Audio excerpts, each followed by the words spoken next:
Hey, what's going on? It's at the letters for Tuesday, July 27th, presented by Miller Lite, the original light beer. Our producer this week is Christian Ryan and Ben. Blue Jays have dropped 5 of 6, and in like increasingly frustrating and demoralizing and gut punching fashion. We're coming off of Monday night's loss to the Red Sox, which the Blue Jays blow a late lead. What else is new? Drops the Blue Jays to 6-12 in one-run games. If there was, a ranking or a standings for like just dispiriting defeats, I would have to think the Blue Jays would be at or near the top of it. But what do you think? Do you think that the Blue Jays sort of have an uncommon frequency in which they drop those sorts of games, or is this just something that happens to every team over 162, and we just happen to pay more attention to this team than the 29 others? We definitely happen to pay more attention to this team. I think it's also true, though, that they have had a disproportionate number of these painful losses. And, you look at the ways that this can happen. You can have a bullpen that's really leaky and gives up some, unexpected one-run losses, close losses, isn't reliable, and gets in the way of your Pythagorean record. Check, the Jays have that. You can have an offense that for the first 6 innings of the game is absolutely incredible, and then once it gets to late and close situations, for some reason, they have been historically bad. A very interesting,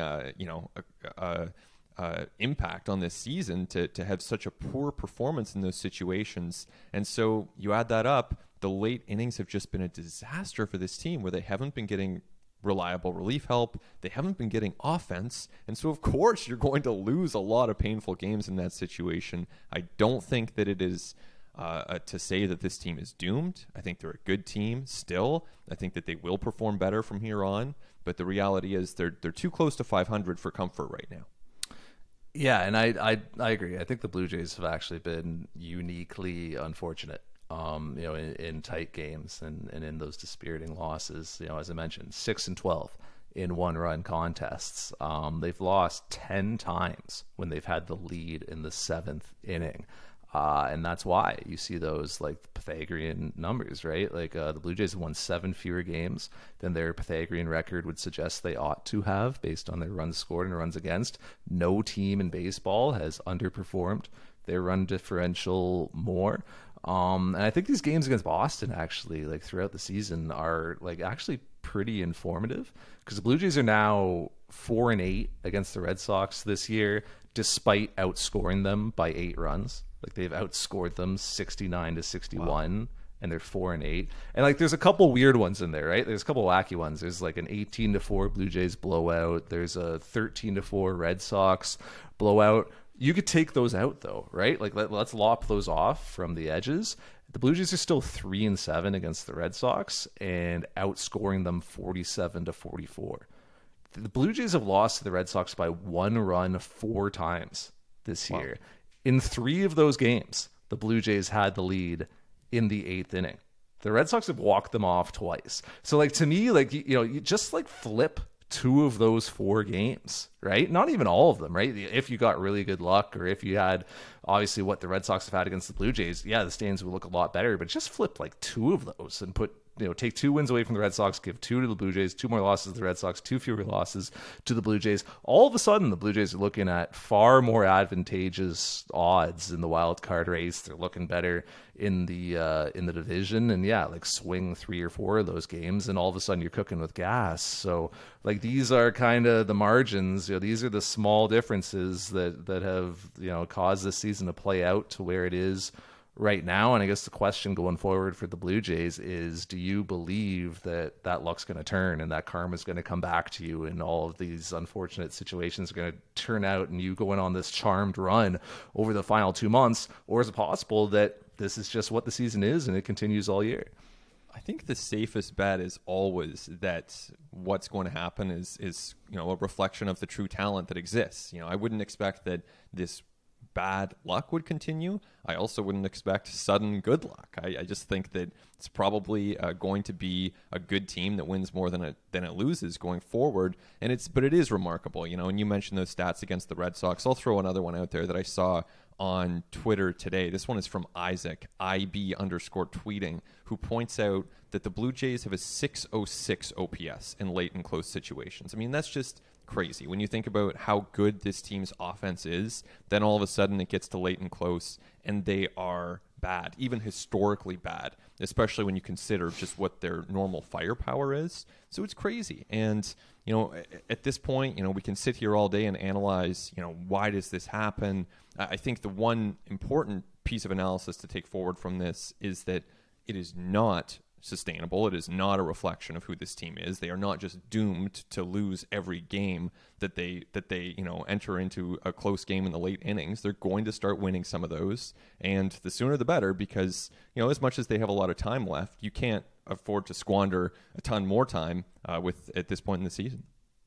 It's like the opposite of the season that the Seattle Mariners are having. If you've been like keeping up with, and I was watching that game on Monday night. I don't know if you were against the Astros, because it was on late, and I love games that are on late. And so like the Mariners are starting like I couldn't even tell you his name, man. But like what I remember is it's the first inning, and I think he strikes out Jose Altuve, and the broadcasters are like, "Oh, that's his first big league strikeout.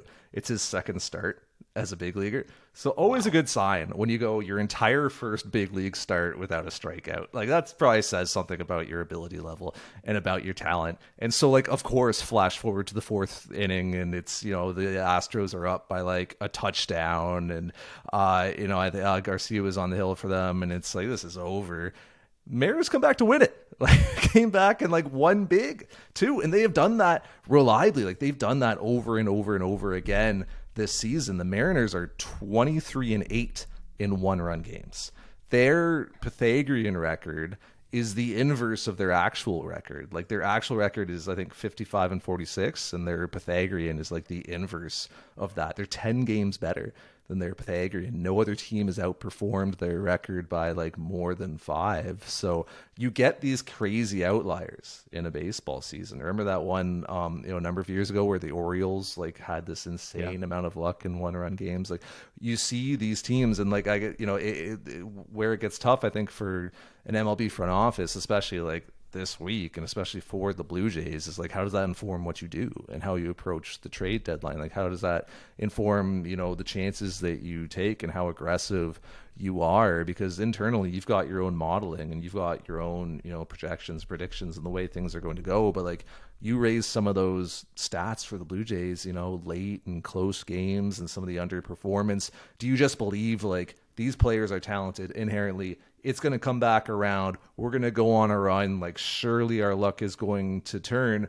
Or do you say, well, maybe there is something here. Like, maybe there is a reason why heart rates are increasing in these stressful situations. Like, maybe there is a reason why, roster construction wise, or just like player ability wise, that we aren't performing in those spots. Like, those are the really, really hard conversations and discussions, and, you know, to have, and ultimately decisions to make. Totally. And you know, I think the Pythagorean record, these late and close numbers, like they're all super interesting, but something like the Pythagorean, for example, it's not an entitlement. It doesn't mean that just because you score these runs, you deserve those wins. You know, really, you have to earn it each time out. And so, you know, those Orioles teams that overperformed had great bullpens, you know, your Zach Brittons, your Darren O'Days in their prime. And the Mariners, too. I mean, I'd rather have Paul Sewald and Kendall Graveman than whoever the top two have been in the Blue Jays bullpen at any moment this season. So that helps you overperform. Then the clutch hitting stuff. I mean, I don't think that's a reflection of like some lack of clutch on this Blue Jays team. They got a World Series MVP in their lineup. They've got a bunch of young guys who are playing with a ton of confidence. I truly think that's randomness. Maybe I'll be proven wrong, but I truly think that's randomness. I wouldn't lose a minute of sleep over wondering if this Blue Jays team can hit when it counts.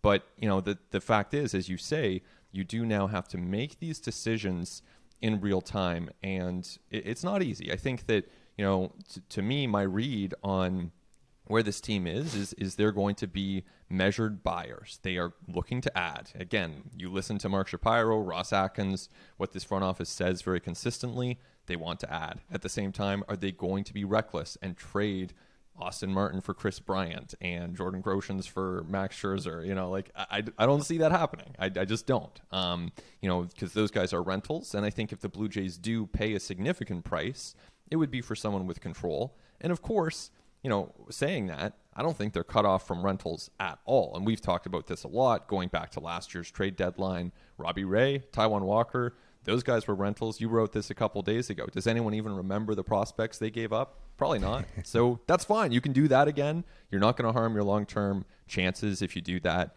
So I think measured buyers is the way that I am kind of expecting the Blue Jays to operate. And according to the other people in the industry, whether it's around the Jays or with other teams, that's the expectation that I'm running into as well. Yeah, every Blue Jays fan should play the game of can you name any of the players that the Blue Jays trade away at last year's trade deadline? There are 4 trades. VR, Stripling, Ray, Walker. Can you name anyone? And if you do name Alberto Rodriguez, you get extra points. Yes, bonus points for that. Bonus points. You kind of said, I think that this year's trade deadline looks a lot like last year's, where the Blue Jays kind of try to look for some under the radar rental types, like you said, not the Scherzer types, but like a John Gray type or like a Merrill Kelly, or a Tyler Anderson. Those are some of the starters that they could look at. Mike Minor, like nobody's who you're going to be breaking the prospect bank for, but you do have like this wealth of sort of advanced, fringy Rule 5 eligible prospects that could be consolidated to acquire near-term help. And also, by the way, like if you can find somebody with a little bit of control, like the Blue Jays did with Ross Stripling last trade deadline, you can make that type of move too. And like the price paid on that, Kendall Williams and Ryan Noda, was higher because you got more years of control with Ross Stripling. But the Blue Jays, in like an interesting way, got a head start on their like off-season shopping and their off-season work by acquiring Ross Stripling. I think they could look to do something similar this year. Like when you look back at it and you look at the and this is Baseball Reference WAR, like you look at the wins the Blue Jays added at last year's trade deadline for 2020, they added only about a win. Right, Jonathan VR was a little bit below. Taijuan Walker was a full win. Robbie Ray and Ross Stripling kind of were basically replacement level. But they added 4 wins for 2021, if you include Robbie Ray, who obviously they re-signed. But a big part, I think, of them re-signing him was getting him working with Pete Walker for that month, right? And getting him used to the organization, used to the staff, and comfortable in Toronto, not in Toronto, but in Toronto's uniform, obviously. I think that was a big part of that. And then Ross Stripling, who's been like, he's has ups and downs this season, but he has been like sneaky effective at times and has contributed almost a full win above replacement. So the Blue Jays at last year's deadline added a win for 2020 and 4 wins for 2021. That's success, man, considering what they gave away, considering the players that they traded off, considering the Travis Bergens of this world and the Griffin Conines of this world. So I think if the Blue Jays could do something similar at this deadline, while it won't be a big, sweeping, dramatic win the deadline, here we go, 2015 type of thing, I think it will be just like, sneaky good business, incremental gains, put the franchise in a better position to try to make a run in 2020 without sacrificing too much of the future, and get ahead on some of the inevitable shopping and work you're going to have to do this winter ahead of 2021 or ahead of 2022. Right. And, you look at just what the options are. I think there will be a decent amount of supply for those lower end kind of veterans, approaching free agency. The veterans who are about to sign like a 1 or 2 year deal in free agency. I'm thinking of guys like Brad Hand, who the Jays liked in the offseason, or Ryan Tepera, who's on the brink of free agency. Your guy Eduardo Escobar, his former teammate Starling Marte, Michael Pineda, Ian Kennedy. Those guys all add to this supply, and they are not the names that the LA Dodgers are probably fixated on right now as they try to, reinforce their team for a back-to-back title run, but they can still help. And, I think that someone asked me a couple days ago, what I saw the Blue Jays doing, and I kind of predicted Michael Pineda and Ian Kennedy for the 12th, 14th, and 18th best prospects in the Blue Jays organization. And the person with another team was like, yeah, that kind of makes sense. That's about where I would see it going. So I think that's the sort of deadline we're headed for, and I think it makes sense because you look at the Jays' odds Fangraphs has them just under 30%. Baseball Prospectus has them, Baseball Reference has them just under 40%. So that's solid. And the more you add to your team, the better your odds get. So obviously worth trying to bolster the team at this point and seeing what they can do. So I think that that's kind of what we're looking at, not mortgaging the future, but not just sitting there and saying, well, the season's over, we're just going to give up and refuse to add to this group. Yeah, and I think internally, like the Blue Jays' own playoff projections, postseason odds are actually higher than what is publicly available. And they're probably baking in like the upheaval that they've had, right? And being away from home and all kinds of other factors and information that they have access to that the Fangraphs model or the Baseball Prospectus one isn't going to account for. So I think the Blue Jays actually feel better than most do about their chances of going on a run and qualifying for the postseason. It's all like relative, right? You're in the American League East, right? So like you're gonna have to go on like a serious run. Like if you look at the teams in the Central, in both the AL and the NL, the no fourth place team in any division has a positive run differential, and 9 of the 10 teams in the AL and NL Central do not. Like the Blue Jays have a better run differential than 9 of the 10 teams in the AL and NL Central. That's what I'm trying to say. I stumbled all over that, but you know what I mean? Like it depends who you're going to be playing, right? It depends who you're competing with to get those wildcard spots to move up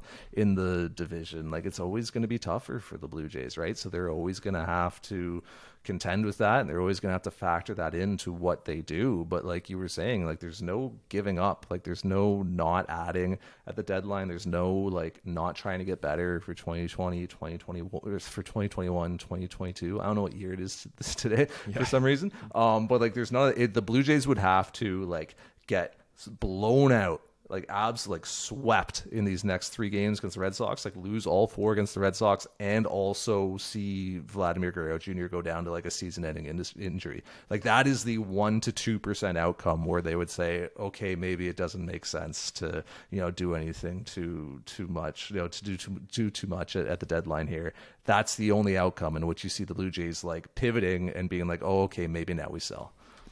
Yeah, and I think not only would those things have to happen, but I think also someone would have to come to them with a very good offer for someone like Robbie Ray or Marcus Semien. I think that would happen because those guys would hypothetically have real value. But it's not a guarantee that someone would do better than, the Blue Jays potentially issuing those guys qualifying offers. Then you get a draft pick back. I mean, there are worse outcomes than that. And it's just, you think about where this team is at as a group. And, obviously you need to look at the objective measures and the objective ways that you can improve this team. But I think along with that, you don't want to signal to this group that you're giving up on them in any way.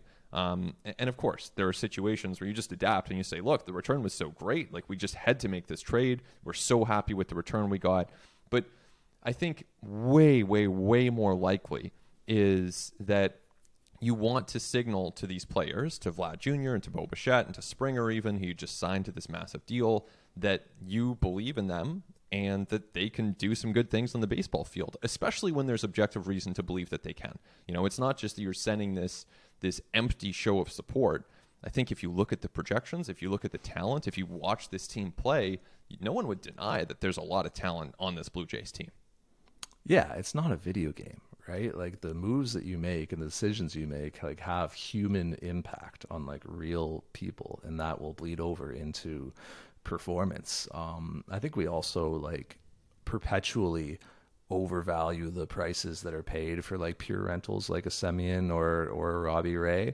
Like we're seeing now across MLB clubs like value their young players who haven't made MLB debuts yet like more than ever, like particularly like their higher upside guys. Like clubs aren't moving on from prospects until like they have to. It's like, oh, it's Rule 5 draft coming up and like we gotta squeeze, we got a bunch of 40-man spots that we gotta think about. Like I really don't see super high prices being paid for rentals unless they're really premium dudes. So if you were to sell like a Marcus Semien or a Robbie Ray, I don't know that the return would be as impressive, or at least like enough to outweigh the million downsides to doing something like that, which, like, by the way, okay, now you're no longer trying to win in 2020. You're sending a terrible message to your clubhouse. Like, you're not, like, there's so many reasons not to do that. And as you indicated, you can just qualify those guys at the end of the season.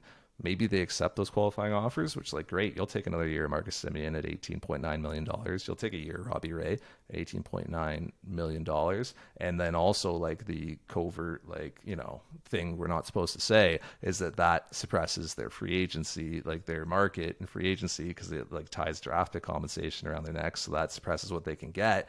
Might even make it more likely that you end up re-signing those guys on short-term deals, which is only going to make you better going forward. So I cannot foresee all the circumstances that would need to play out for the Blue Jays to consider that. I cannot foresee them occurring. Yeah, it's like your 1% shot, right? It's like your 0.5% shot. And so, yeah, I think it's just not going to happen that way. And it's totally true, right? Even just moving beyond, let's say, the Jays to Scherzer or Bryant or Javi Baez, who are the other top rentals out there? I mean, those are some of the big ones, anyways. But Kimbrel's not really a rental. Yeah, because he's got that extra year. Trevor Story would be another one. So, with those guys, like, don't be surprised if the return for them at first appears to be kind of light, just because it's not.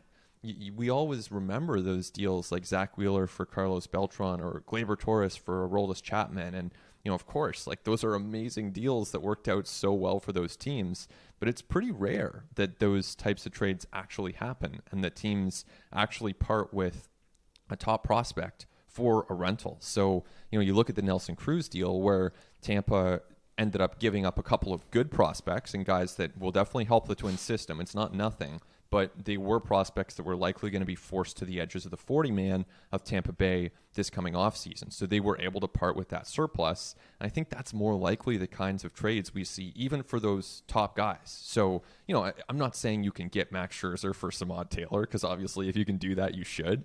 But I just think that generally the industry is not paying crazy prices for rentals. So, for bringing it back to the Jays, it's not like you're going to get some crazy return for Robbie Ray or Marcus Semien anyway. So just try to win, because the object of the game is to win, Like, there's still a season to be played. We're in the entertainment business. It's a good young team. Like, just try to win some games and see what happens. Yeah, if you're playing a video game, you're trying to be the best GM in the video game, I know exactly what you should do, right? But that's not what it is. It's real life. I think we also, like, the other video game aspect is, like, we kind of underestimate how difficult it is to make trades, like how difficult it is to line up on value with another club and another front office who have their own internal valuations of your prospects and of your players, and like they have their own projections and modeling. Like, for every trade that's made, Ben, like, there's like 200 concepts thrown out that don't like go anywhere, at least. No club wants to lose a trade. Everyone's trying to do what's best for their franchise, present and future. And I think that's why you see so many deals that like only really move the needle a little bit. Like, why so much of it is just marginal value. And like, I can tell you with the Blue Jays, it will come down to value at this deadline, at any deadline, in any free agency, and any transaction. Like, it is all about cost for them, right? And they are very disciplined in the values that they put on players in free agency, money wise, in trade, just like prospect capital wise. And if they don't get the value that they're looking for, like, they are totally prepared to walk away and just move down to the next guy on their list, and to like, the second or third alternative. And I think that's why, like, ultimately the guys that get moved at the deadline, they aren't always the guys we're envisioning. Like, they aren't the guys we spend like the prior 3 weeks before the deadline talking about incessantly. Like last year, were we wondering where Ross Stripling's going to end up? Or were we like, Nope. Like, who's going to go out and get Jonathan VR, right? Like, so, I think that when you look back at this deadline, like, I think the Blue Jays are going to do something. I think they're going to make ads, but I think they're going to look like they're not going to blow anybody away, but I don't think they're going to pay great cost or, great prospect price either. And I think it's probably going to look a lot like the 2020 deadline. I think that really is the model for how the Blue Jays would like this one to run. Yeah, and I think that, with that, I think they'll be in, as they always are. They'll be in on everyone. They'll check on your top rentals, like your Bryants or your Trevor Stories, and they'll check on the guys with a little control. A Kyle Gibson, a Craig Kimbrell, like those guys would be a nice middle ground. And I think that barring that, we'll see them add a couple rental types at modest costs that can actually help this team. And there's value in doing that. So I would anticipate that we do see a couple moves between now and the end of the week. I think that the roster will look different. Not sure exactly what scale we're talking here, but I think they'll make a couple moves. Yeah, no, I totally agree with you. Let's step away, but when we come back, we'll talk batting order. We'll talk pitching. We'll talk a bunch of things when it comes to the Blue Jays when it continues on At the Letters. It continues on At the Letters. Arden Zwelling, Ben Nicholson Smith, our producers, Christian Ryan, and it is time now for Keeping It Light, presented by Miller Lite. And Ben, we aren't going to record again until next week, and by that point, the Blue Jays will have crossed kind of the threshold of having 60 games remaining in the season. The Blue Jays have 66 games remaining as we sit here today on Tuesday, July 27th. People will remember that last year the season was only 60 games. That was it. That was all we had. So it's kind of crazy to think that the Blue Jays, still have an entire 2020 season to play. But like, when you look back on that, a year later, what do you think were some of like the best and worst things that came out of that 60 game MLB season? What did we learn, Ben? Well, I think the best thing was just that we got a season after, obviously where everything was last spring, and then even the labor unrest that followed. I mean, it feels like so long ago, but there was that period of time where they really had to get on the same page, players and owners. So it was just a relief to have baseball back. Now, as I look at the Major League Baseball standings now and the stats pages, and I think of all the baseball that's already happened this year and all the baseball that we essentially lost out on last year, it really makes me think that you do need a full 6 months to, and I'm not saying 162 because, you could shorten it, you could go to 144, build in some rest, make the schedule, a little bit, just a little bit more manageable for the players, certainly for all involved. But with that being said, I think you do need the full season just because, you look at where the Blue Jays were at, for example, after 60 games this year. And at that point, Randall Grichuk was one of their best hitters. Hyunjin Ryu had yet to have any stumbles. You think about Bo Bichette, who at that point was only just starting to solidify things defensively. So much has changed, and so much does change after that 60-game mark. And so to end the season at 60 games just almost seems like you're shortchanging yourself. So as we, now we're back in the full 162, I actually much, much prefer the full season and just getting all that information. Otherwise, you just, at least for me, you kind of feel, a bit unmoored. Like, it's like, how do you make sense of this information that you're getting? How do you make sense of what you're seeing when it's only so few games? Well, it's hard to project forward too, right? Like, if you just took Marcus Semion's 2020, you're like, that's who he is. Yeah. You would never have seen what was coming in 2021. And there's a ton of those like outlier performances there that, you just couldn't put that much stock into, when you're thinking about how players might perform this season. I agree with you. The season should be shorter than 162. I don't know that we'll ever see it because there's money to be made, right? And there's, gates and TV deals and all this stuff. So I don't know if you're ever going to get it shorter than 162, but I would love it if it was because it is like way too long. But yeah, 60 is too short. I don't know where the right number is. Like, you could do 100 and just each game is 1 percentage point, right, of the season. But that just kind of makes it easy from a math standpoint. Like, you could do somewhere in the 130s to 140s. I'd be cool with that. Yeah. The thing that I'd really like to see continue are the 7-inning doubleheaders.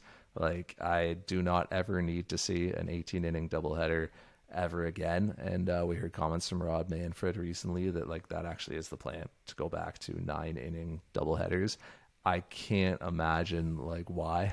I just think it is so much better with the 7-inning doubleheaders. Like, I would go as far as to say all baseball games should be 7 innings. I know a lot of people don't like that. Traditionalists don't love it. Fine, you can have it, but at least like let's keep the doubleheaders to 7 innings each, because I have never come away from one of those things thinking like I need more baseball. Yeah, and I think that's totally fair. With respect to the double headers, it's interesting too because they also had the different playoff format last year, and I don't think that was the one that I would land on personally. But I did kind of like having a bit more wild card intrigue, and to me, I would just probably add one more wild card team, have a play-in game to the play-in game. Then it's just, you're in, okay, but you really have a tough road to the ALDS or the NLDS. That would be my move, but, I didn't mind having that extra playoff team kind of as a one of in 2020. So the other big talking point around the Blue Jays over the last week or so is a batting order shake-up. Charlie Montoyo, moving things around. George Springer is now the Blue Jays' leadoff hitter, as he was with the Houston Astros. Vladimir Guerrero Jr. is now hitting second, which is something that I think should have happened a long, long time ago. Marcus Semien hitting third. Bo Bichette at cleanup, and Teoscar Hernandez sticks around, down in the middle of the order at number 5. Ben, does this change anything? Does this have any tangible impact whatsoever, or is it much ado about nothing? Well, I think there's a small impact. I think there is a small positive impact to this change. That being said, we should probably begin any conversation about batting lineups by saying that, there's probably not as much of an impact here when it comes to how you sequence your hitters as there is to what hitters you have. That's the most important part, what hitters you have. The Blue Jays have great hitters, so they're in a good spot. It's hard to mess up this batting order. The one they had before was fine. I mean, that's probably why we didn't, start up at the letters every week by roasting the Blue Jays for having this batting order that didn't work, because it was fine. They were scoring lots of runs. But I do think that Springer, Vlad as your 1-2, I mean, that's really good. Basically, the way I see it is your best hitters, you want them at the plate more. The guys who are hitting 1-2 are going to be at the plate more. So now the guys who are going to hit the most on the Blue Jays are their best hitters. That's a good thing. So to me, it's basically that simple. I don't think it's a huge shift in how we view this lineup by any stretch. But and I don't know where you land on this, Arden, but to me, it's like this is a small nudge in a good direction for a lineup that was already great. Yeah, don't overthink it. Right, just put the best guys at the top. The only way we would come on here and talk, roast the Blue Jays batting orders if it was like Santiago Espinal is leading off and like Reese McGuire is hitting second. Like, just put your best hitters at the top. I don't think that batting order position meaningfully impacts performance. Like, I just can't logically get there to the point where like that. Like, to me, it's a major league plate appearance, right? Like, you're a big league hitter digging in against a big league pitcher, and you've done some preparation to know what pitches he throws and how hard he throws them and how he likes to attack guys. And you are now in the box thinking about that, trying to execute a game plan and compete and trying to hit fastballs and lay off of breaking balls, essentially, unless the breaking ball is hung up over the plate, which doesn't happen that often at the big league level. You don't get that many mistakes.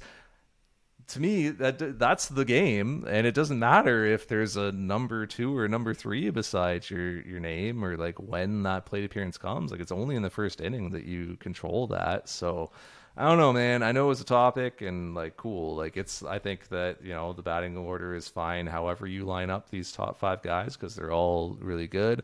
I think that George Springer and Vladimir Guerrero Jr. are the Blue Jays' 2 best hitters all around. So if you now have construction where those 2 hitters are going to see the most plate appearances over the balance of the season, great, cool, that's good.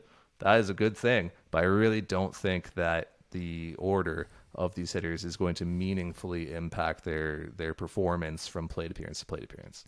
Although, of course, it's funny how they go out and score 10 runs the first game in that order. But if you were to try to mess this top 5 up, I guess you could do like Teoscar, Bo, Semien, Springer, Vlad.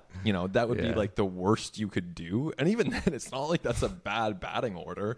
So it's it is hard to mess up. And I think the one offshoot that I'll be a little bit interested to watch with this is Bo and his running, because he's been really efficient on the bases this year. I think it's like 12 for 12, something like that. So with Vladdy coming up behind him so often, he did say that has impacted his eagerness to run at times. And now he'll be hitting more often with he'll be on base more often with Teoscar Hernandez at bat. And of course, you still respect what Teoscar Hernandez can do because he's a great hitter having a great season.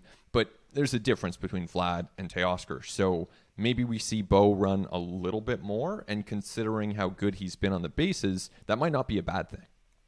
Yeah, the only way to screw it up would be like Bo leading off, maybe, because he doesn't see a ton of pitches, right? Yeah. So many of his plate appearances kind of go 0-2. But then he sees a lot of 2-strike pitches also because he fouls off a bunch of stuff. Maybe that's the only. But really, honestly, I think you could every night pick those 5 names out of the hat, right, and just line them up like that every night and have just about the same odds of winning as you would. Maybe, you'll lose 1 percentage point if you happen to pull out Teoscar Hernandez as your leadoff hitter that night, or, Vladimir Guerrero Jr. is your 5 hitter, right?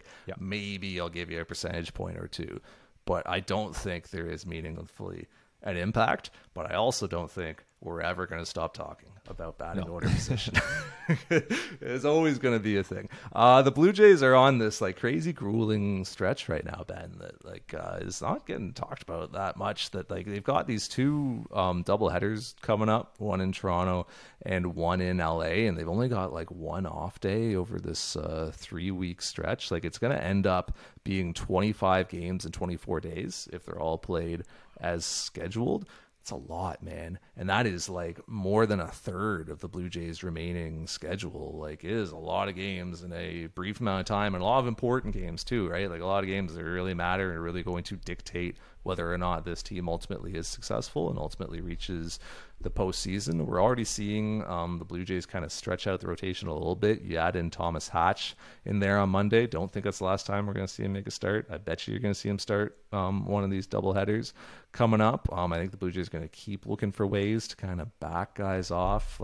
Robbie Ray will take the ball every 5 days. He wants to. He wants to be in that routine, but it just cannot possibly hurt to get him an extra day when you can.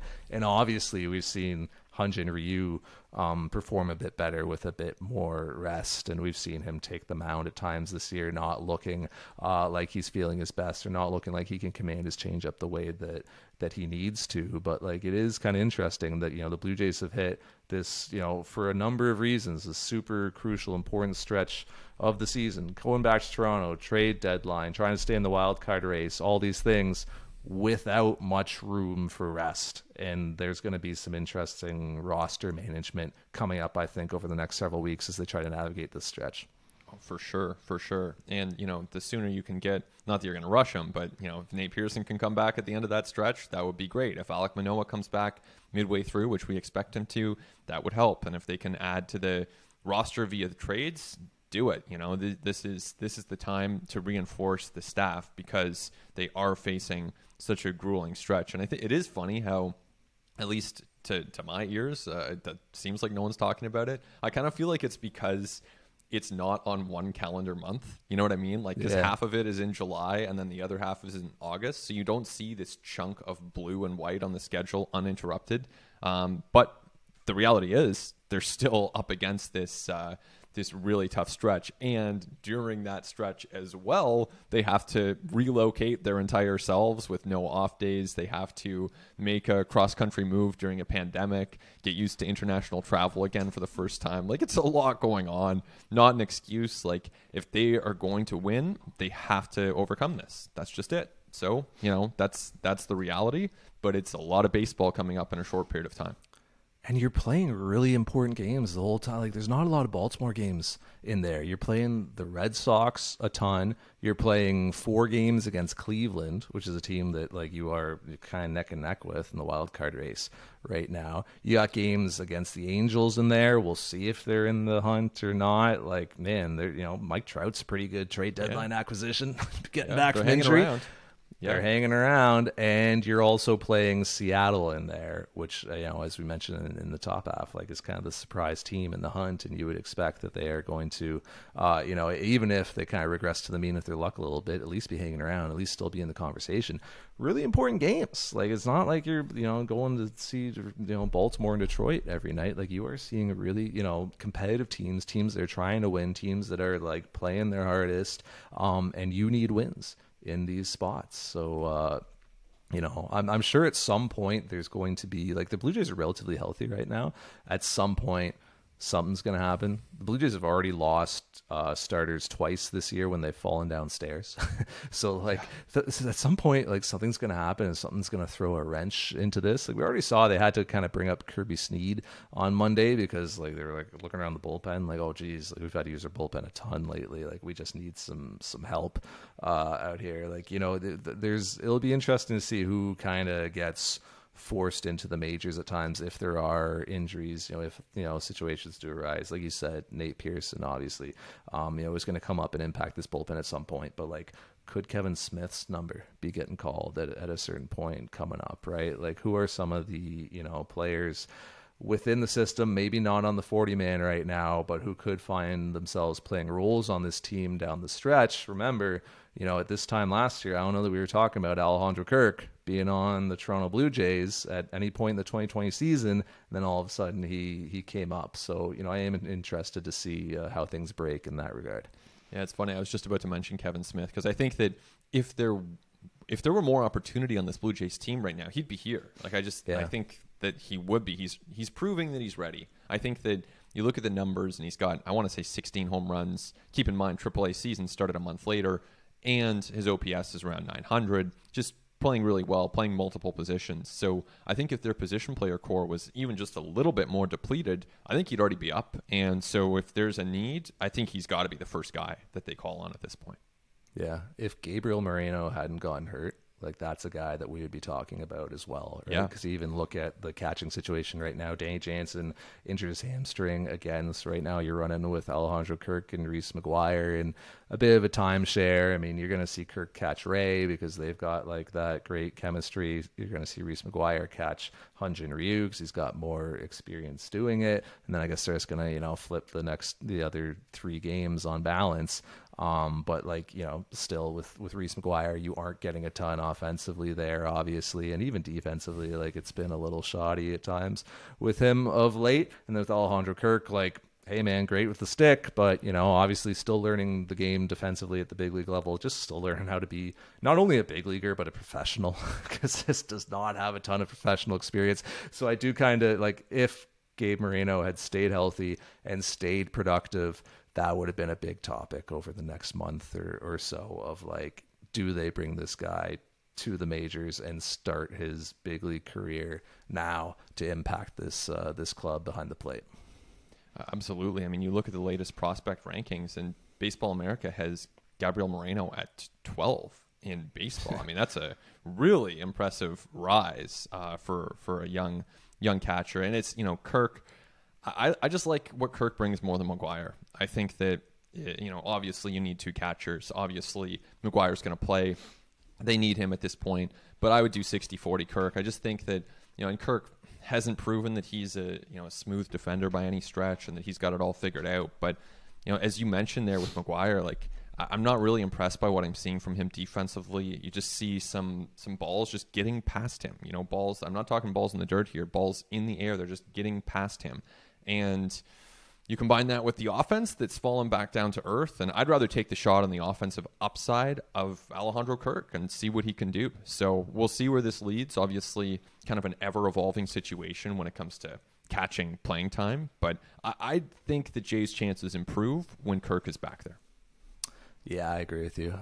You mentioned those prospect rankings, and that this is something that's been rattling around in my head for a little while, and I haven't, like, figured out how I want to say it, so I'm just going to let the words come out of my mouth, and we'll just go on this journey together. All right. Because I do want to end, like, the podcast on a bit of a positive note. Like, it's sour times, man, around the Blue Jays right now with the games that they're losing and just the luck they've had and just it's gut punch after gut punch, man. It's been really rough. And just the whole season's been tough, man, being away from home.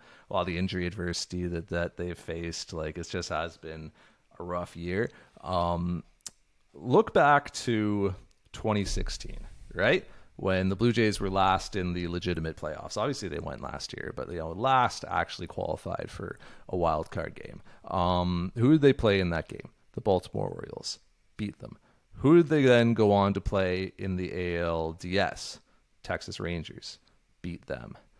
Look at where the Texas Rangers are right now and where the Baltimore Orioles are right now, and then look at where the Blue Jays are, and know that all three of those teams have gone through like rebuilding processes.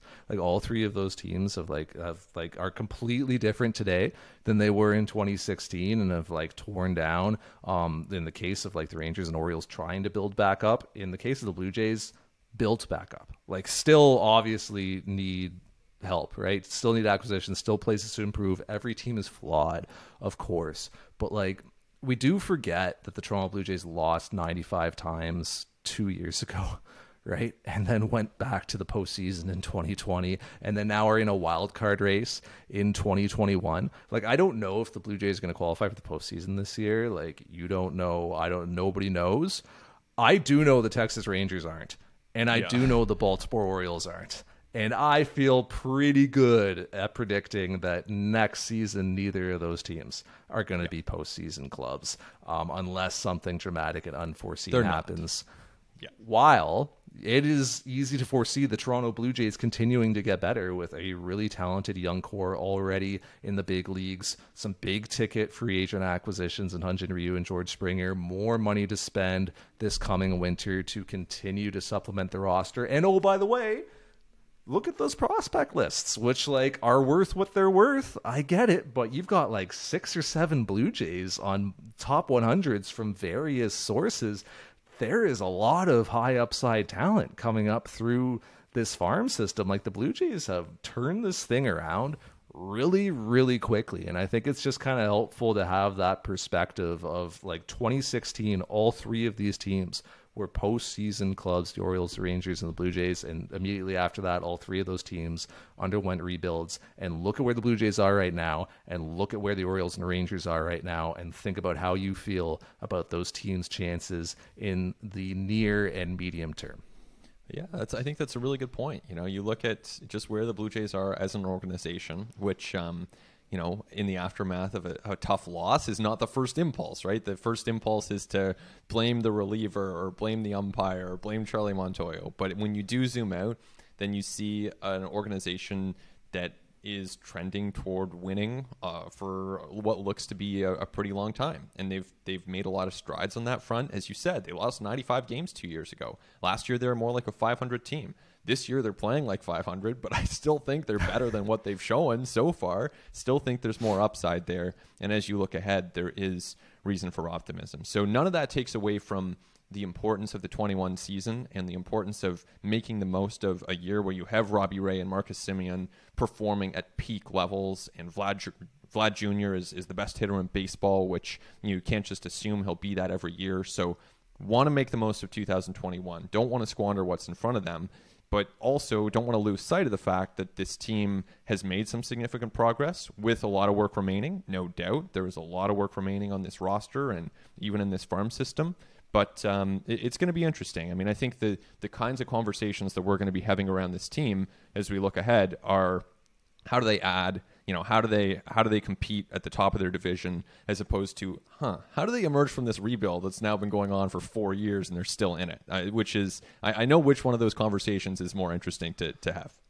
It's just nice to be talking about acquisitions and not talking about like selling players, and not talking about like, oh, who can they trade, right? And like what kind of assets can they accumulate, and being like, oh yeah, the Blue Jays got, you know, whatever, like Seattle's like number 14 and 15 prospects. Like, interesting. This guy's got some spin on his fastball. Yeah. Like, we don't have to have those conversations anymore. It's more so, hey, who could the Blue Jays go out and acquire? It's how do they kind of play their cards intelligently to make something of the like great situation that they are in. Like, they're going to enter this offseason, however this season goes, right? Look, the playoff odds will tell you most likely Blue Jays don't reach the postseason. Yep. So I got a shot of doing it. We'll see if it happens. However it plays out, Blue Jays are going to enter the offseason like with a bunch of money to spend, with a ton of prospect capital to trade with, and as you said, with a core on this roster currently like of Vladimir Guerrero Jr. and Bo Bichette, who are each having like 3, 4, 5 win seasons, of George Springer, who has had a tremendous career and should continue to, of Hyun-Jin Ryu, who has been like just everything you could have hoped for after he signed a 4-year $80 million contract. and with, you know, players coming up that you can supplement from within, and continue to kind of like flood high upside talent onto your roster, or you could use them to go out and acquire really good players from elsewhere. Like, I just think that, like, objectively, like, if you pull back, the Blue Jays are in a really good position. This season has just been somewhat uniquely torturous in just how, like, dispiriting and disappointing a lot of the results and outcomes have been. But I don't think that takes away from the kind of great, you know, the forest. I don't think that those trees take away the forest of where the Blue Jays are at. Yeah, totally true. You know, sometimes I think back to, you know, January when it seemed like the Jays were missing out on every free agent. And I think to you know, if you had said at that point, all right, the Jays are going to land George Springer and Marcus Semien, and Vlad Jr. will be the best hitter in baseball. I mean, those are some good, you know, developments for this franchise. Now, at the same time, if you had said that to me and also added somehow the Jays are just going to be around 500, I'd be like, that's weird. They are somehow not taking advantage of some very, very good developments. And I would have certainly projected this team to be ahead of where they are if you had said they're going to have Springer and Vlad's going to be, you know, Juan Soto level, Ronald Acuna level talent and doing it every night. So here we are. You know, we'll see where it leads. But it's been, you know, it's been a very interesting season. There's no question there. And also, by the way, they're going to get like a Marcus Semien, like, you know, bounce backs that's on par with his MVP level. Like, Bo Bichette's going to take another step. They're going to have 4 All-Stars. They're going to have a plus 85 run differential. Manoah's going to come up and right. Manoah is going to, like, force his way through the door. All 6'7", 260 of him is just going to, like, Kool-Aid man his way into the big leagues and, like, just, you know, could, like, have these dominant outings. You know, really the only thing is, like, Nate Pearson's going to have, like, a really forgettable year and he's going to be hurt all the time, and that's going to suck. But, oh, by the way, you fixed Robbie Ray, and he's turned into, like, one of the better starters in the American League, and he throws strikes all of a sudden. I'm going to tell you all that information in the offseason, and also, oh, by the way, it's going to be a 500 team. That's why it's so weird. It's honestly like it doesn't add up. And I guess this just brings us back to what we talked about off the top, right? It's like, how do all those good things happen and they're only around 500? They should be better. You know, it is weird. And, you know, of course, bullpen not good. And, you know, Kirby Yates obviously hurt. A lot of underperformance, a lot of injuries in the bullpen. And they have been very, very bad when it comes to the late and close hitting. So there you go. And again, not predictive. So what we see going forward is not determined by what we've seen in the first 4 months. No, it is not. It'll be interesting to see what we do see going forward. He's Ben Nicholson-Smith. My name's Arden Zwelling. Our producer is Christian Ryan. As always, you can email us at theletters@sportsnet.ca. Okay, topic ideas, keep it light ideas, questions, comments, concerns, whatever you got. At theletters@sportsnet.ca. I want to thank you, as always, for listening. We'll talk to you next week on At The Letters.